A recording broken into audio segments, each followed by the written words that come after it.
அன்னாள் என்கிற ஒரு பெண், அந்த பெண்ணினுடைய துயர நிலை என்ன? அவர் எப்படி பாதிக்கப்பட்டிருந்தார்? அவர் ஆண்டவரிடத்தில் எப்படி உருக்கத்தோடு மன்றாடி வேண்டினார் என்று நமக்கு தெரியும். இதோ நான் உள்ளத்தினுள் பேசிக் கொண்டிருக்கிறேன், அவருடைய உதடுகள் மட்டும் அசைந்து கொண்டிருக்கின்றன, அவருடைய குரல் கேட்கவில்லை. அந்த இடத்தில் இருந்த குரு ஏலி என்பவர் நினைக்கிறார், எவ்வளவு காலம் நீ குடிகாரியாக இருக்க போகிறாய்? எவ்வளவு காலம் நீ குடிகாரியாக இருக்க போகிறாய்?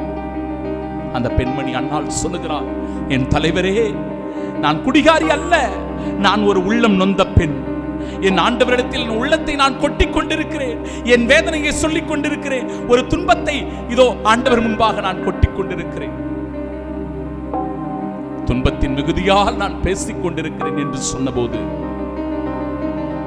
இறைவாக்கினர் இந்த இடத்தில் அந்த குரு சரியாக அடையாளம் கண்டுகொண்டு, மகளே, அண்ணா, நீ மன நிறைவோடு செல், நீ மன நிறைவோடு செல், நீ விண்ணப்பித்த உன் விண்ணப்பத்தை, உன் மன்றாட்டை, உன் ஜெபத்தை என் ஆண்டவர் கேட்டருளினார், நீ மன நிறைவோடு செல் என்று சொல்லி ஆசீர்வாதமாய் அனுப்புவதை பார்க்கிறோம்.